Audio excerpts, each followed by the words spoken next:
Welcome.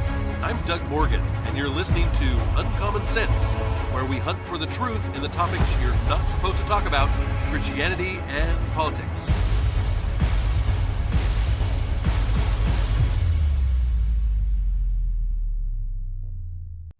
On a podcast last week, we started exploring an article entitled "The Lost Generation" by Jacob Savage of Compact. It's an article that exposes and highlights the negative effects that DEI has had on white males, and in particular, millennials. And it has definitely gone viral on social media. In the first one, he did, I think, a great job of covering the seismic shift in discrimination against white men in journalism and the journalism industry. Today, he highlights the changes that have been happening in academia. He says that there are many stories we tell ourselves about race and gender, especially in academia. But the one thing everyone I spoke to seemed to agree on is it's best not to talk about it, at least not in public, and at least not with your name attached. He says, quote, "The humanities are so small," unquote. A millennial professor nervously explained this to him, and he says, "There's a difference between thinking something and making common knowledge that you think it," said another.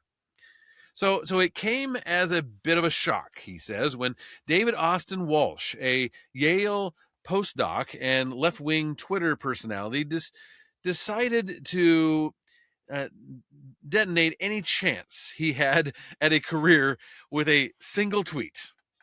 Quote, "I'm 35 years old. I'm 4+ years post-PhD.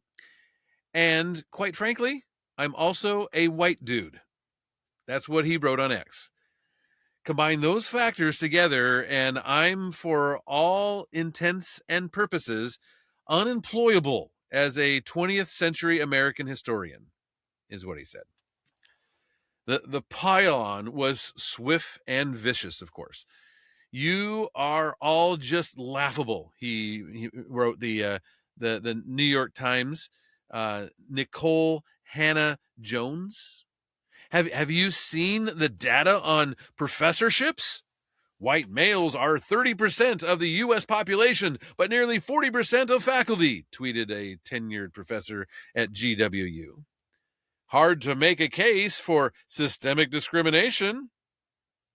It didn't matter that as far back as 2012, women were more likely to be tenure track across the humanities than men, or that a 2015 peer-reviewed study suggested that STEM hiring favored women, or even that the CUPAHR and Association of Academic DEI Professionals found that assistant professors of color, 35%, and female assistant professors, 52%, are overrepresented in comparison to the U.S.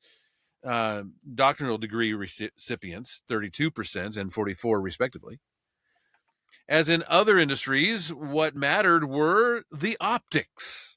When people looked at academia, they still saw old white men, and lots of them.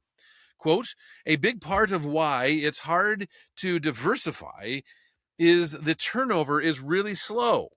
This is what a tenured millennial professor explained. He said, "And that's become worse now because boomers live a long time. Many elite universities once had mandatory retirements at 70, but in 1994, Congress sunsetted the academic exemption for age discrimination, locking in the demographics of the largely white male professorate for a generation. White men may still be 55% of Harvard's arts and science faculty, down from 63% a decade ago, by the way. But this is a legacy of Boomer and Gen X employment patterns. For tenure track positions, a pipeline for future faculty, white men, have gone from 49% in 2014 to 27% in 2024. in the humanities. They've actually gone down from 39 to 21. The pipeline and the cohorts haven't changed much. Newly minted humanities PhDs have been evenly split between men and women for over a decade now, and white men outnumber other groups in most applicant pools. But who was really getting hired certainly did. At Berkeley, white men were 48.2% of faculty applicants in the physical sciences, but just 26% of hires for assistant professor positions. Since 2018, only 14.6% of tenured track assistant professors hired at Yale have been white American men. In the humanities, that number was just 6 out of 76. That's only 7.9%. The white men who did get hired are often older and more established or foreign. Several people I spoke with, he said, noticed that European white men didn't seem to face these barriers. Well, the reason? One professor suggested that the reason is that they exist slightly outside the American culture wars. Another is an administrative sleight of hand. So, federal education statistics, or IPEDs, classify foreign nationals outside racial categories. So, in other words, a white European on a work visa doesn't register as white in the diversity metrics. Among new PhDs with definite academic employment plans, white temporary visa holders are nearly twice as likely as white U.S. citizens or permanent residents to secure tenure track positions. That's 61% versus 33% in 2023. Quote, senior hiring still is often white men, Will, an Ivy League professor, told him. His humanities department had hired 2 higher-level white men and then conducted a search for a junior professor. There was one white man among the finalists. On paper, he was so clearly the strongest candidate, Will remembered. It really kind of did feel like, well, we cannot interview this guy, but we're still not going to hire him, even if we do interview him. This is what he told him. He said, if we're on the fence here, we should not go with the man again. Yale's history department, with 10 white male professors over the age of 70, provides a striking illustration of the generational divide in hiring. Since 2018, they've hired 4 older white males as full professors, but among 16 tenured or tenure track millennials, just 1 is a white male. At 84, the Cold War historian John Gandis isn't even the oldest in his department. The Yale history department at the time that I arrived, they said, in 1997 was overwhelmingly white male, if not yet millennial.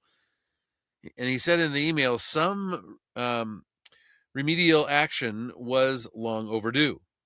Well, this remedial action can take many forms. Berkeley commissioned regression analysis to identify which quasi-legal strategies would produce the fewest number of white male job offers. At Dartmouth, the Mellon to postdoc program provided 10 tenure track positions for new hires with a demonstrated commitment to addressing racial underrepresentation in their disciplines. None were white men. Cluster hiring, which began in the 90s as a way to expand interdisciplinary research, was transformed in the 2010s as a shortcut to achieve diversity goals. Entire groups of underrepresented candidates could now be hired at once, working around the often, Byzantine tenure approval process. Well, quote, the way you try to demographically diversify without making it explicit is searching in areas where the areas are strongly, correlated with gender or ethnicity. And an Ivy League professor explained this to him. He says a cluster hire in Latinx studies will gain you several Latinx faculty. A professor of transgender studies will, in all likelihood, not be a straight cis man, right? And a white male assistant professor of black sexualities is closer to an SNL sketch than to any lived reality in 2024. And all this left little oxygen for anyone else. James spent nearly a decade, first at Yale Law, and then at a top classics program, watching his professional pathways narrow until they seemingly disappeared. He saw people he knew, as long as they fit the right demographic profile, bypass open searches and receive tenure track offers before they even finished their PhDs. Quote, my own advisors would say very openly, you're just two completely different hiring schemes. He said they're just two completely different categories of person. Hanging over it all was an incredible curriculum. The political assumptions about what should and should not be studied. James recalled a fellow graduate student he met at Yale, a white man, obvious to the latest academic orthodoxies. He went on this long, passionate monologue about military history. He knew all sorts of details of Roman military history. He really wanted to study it. He says, and I just thought, you are hopeless. There is no way anyone is going to hire you. He almost wasn't schooled properly. If he had been, without anyone ever needing to tell him, he would have, he would just drop all that about military history, because he'd know that's white and European and male and dead. Only one person from James' classic cohort wound up with a tenure track offer. He's gay. He's Asian American, especially conversant in the language of critical theory, James said. He said, and he got his job on the merits. He's extremely good, but he's into stuff that's also very in. James, on the other hand, applied to just a couple of tenure track jobs in classics before he gave up. He said, quote, most people didn't even try. For young white men doing dead white men stuff, it was just totally hopeless.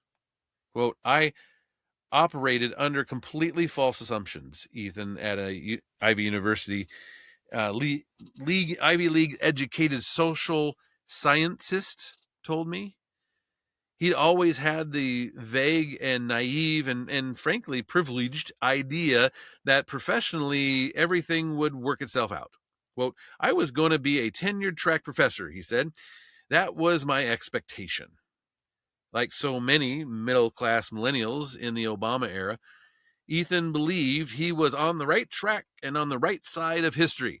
He had entered academia after an unsatisfying stint in the corporate world, precisely because he was interested in issues of inequality. He wanted to make the world a better place. Quote, I came in wide-eyed, bushy-tailed, but I felt like in the early 2010s, there was good reason to feel that way, he told me. Society was moving in a direction that felt more fair, less caste-oriented, unquote. After Ferguson and Black Lives Matter, and then the Me Too, as talk about diversity and representation and privilege swept across campuses, Universities responded with a host of new initiatives. While faculty diversity programs had been in place for decades, Penn and Columbia committed tens of millions of dollars to address the issue in 2012. Harvard in 2006, and Yale had launched efforts as early as 1999. These had been mostly ineffective. This time would be different. The new initiatives may have had ethereal, non-specific names like inclusive excellence and toward new destinations, but they had very concrete goals. Quote, things changed really quickly, Ethan said. I think I was just a couple of years off in terms of what the opportunities looked like. In his first year on the academic job market, Ethan applied to nearly 50 jobs. It was a slog. He was thrilled when he was a finalist for a tenure track position at Brown University. He was flown out to Providence, where he toured the campus and met with the faculty. But Brown, like much of the academic world, had other institutional priorities. Back in 2016, Brown had pledged to double faculty diversity within 6 years. Quote, there is significant work to do in the coming months and years to implement the Diversity and Inclusion Action Plan. That's what Provost Richard Locke, himself a white male boomer, said at the time. A diversity representative was installed on every job search committee. The Office of Institutional Equity and Diversity reviewed all hiring advertisements as well as faculty short and long lists. In tenured track hiring, the long list is a collection of potential candidates, and the short list is a selection of the most qualified to consider for the interview phase. To give a sense of what this meant on the ground, in 2022, there were 728. That's what I said, 728 applicants to tenure track jobs in humanities at Brown. 55% of whom were men. At every stage of the process, the male share was whittled down, and the long list was 48% male. The short list, 42%. Only 34% of the candidates who made it to the interview round were male, and only 29% of the jobs were ultimately offered to men. A similar dynamic played out in the social sciences. 54% of the 722 applicants were men, 44% of the short list was male, and just 32% of job offers were tenured to men. In the physical sciences, women were 23% of applicants, but received 42% of the job offers.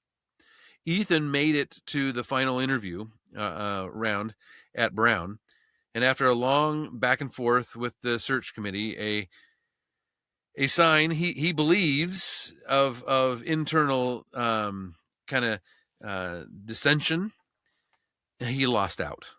Quote, they wanted everything through the prism of race. This is what Ethan recalled. He says, unless you place race squarely at the center of your research, you're vulnerable, especially if your identity doesn't fit the desired profile. Of the men who managed to pass through Brown's gender gauntlet, almost none were white. Since 2022, Brown has hired 45 tenured track professors in the humanities and social sciences. Just 3 were white American men. That's 6.7%. Over the next 3 years, Ethan applied to dozens of positions, including at UC Berkeley and UC Irvine. As elsewhere, the UC schools required DEI statements in which prospective faculty were asked to detail, quote, future plans to advance diversity, equity, and inclusion, unquote. Ethan had to write dozens of these statements in the course of his job search, but the UCs took it a step further. Under an $8.5 million state program called Advancing Faculty Diversity, UC administrators used DEI statements as a first cut to winnow down applicant pools before faculty were even allowed to consider candidates. Ethan didn't make any UC shortlists, but why would he have? The program had achieved its intended effect. At Berkeley, as recently as 2015, white male hires were 52.7% of new tenured track faculty. In 2023, they were 21.5%. UC Irvine has hired 64 tenured track assistant professors in humanities and social sciences since 2020. Just three, 4.7% are white male. Of the 59 assistant professors in arts and humanities and social science appointed at UC Santa Cruz between 2020 and 2024, only 2 were white men. That's 3%. All in all, Ethan was a finalist for a tenure track position 5 times. He was flown out again and again for interviews and meet and greets and departmental dinners, always the bridesmaid, never the bride. At a certain point, he began to see himself the way the search committees did. Quote, other identifiers or other things I valued about myself have receded, he explained. Being a white man, meanwhile, moved into the foreground in a way that I didn't expect. It's taken a toll on Ethan's personal life. He's been with his partner for 7 years, but they've spent much of that time treading water. They want kids, but without the financial security of a tenure track position, it's daunting. Quote, that decision is on hold and may never happen, he said. He's always anxious. The grant money might dry up. Quote, I don't feel like my career path is leading anywhere. It feels like a dead end, unquote. Occasionally, he surrenders to anger and bitterness. There's a huge group of talented white men who can't get tenured track jobs, he said. For a set of institutions so obsessed with bias, they're completely blind to their own. As for Richard Locke, the provost who spearheaded Brown's diversity and inclusion action plan, in 2022, Locke left to accept a secure as dean of Apple University, Apple's in-house personal training facility. Quote, in all searches, there have been consistent action to diversity and inclusion, he bragged in an interview. His replacement at Brown was, well, who else? Another 60-year-old white man.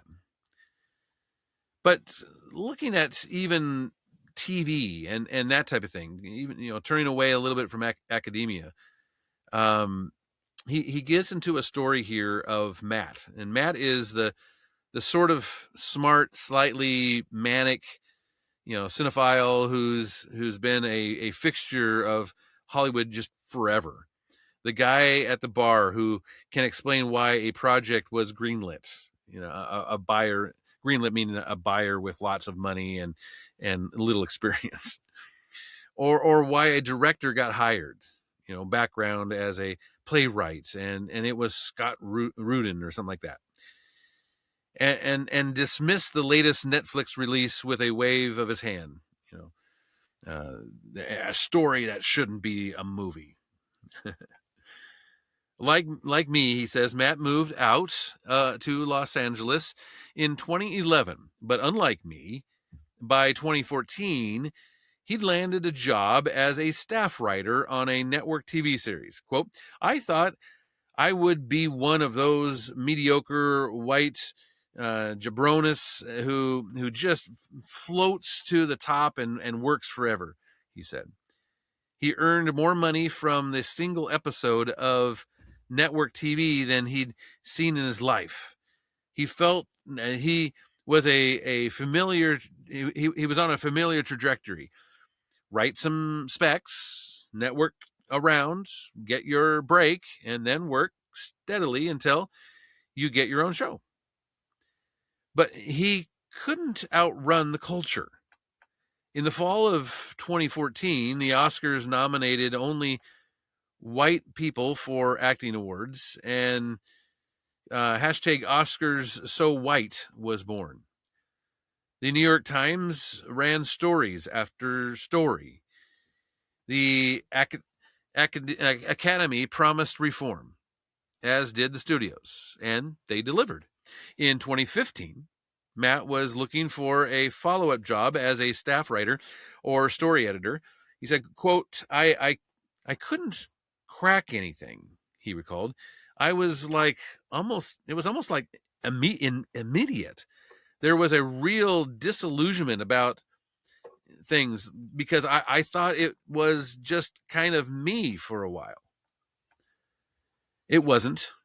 Hollywood was in the midst of a revolution. As hashtag Oscars So White bled into hashtag Me Too, the mandates only intensified. You could read a white guy's script, a former assistant to a Gen X white male showrunner told him. He says, but there was no way in hell that person was going to get staffed on the show. Showrunners only had a couple of spots for white people, and they kept those for 40 to 50-year-old white guys they'd known for years. A whistleblower sent me, he says, a document from early 2017, an internal needs sheet compiled by a major talent agency that shows just how steep the headwinds were across the grid, which tracks staffing needs for TV writers and TV writer rooms. The same shorthand appears dozens of times: diverse, female, women, and diversity only. These mandates came from some of the most powerful names in television. Noah Hawley, prioritizing women. Dean Levine, prioritizing women, ideally higher ethnic African Americans. Ryan Murphy, want female and diverse, emphasis on African American. This was systemic discrimination, documented in writing, implemented without consequences. It's striking how casual it all was.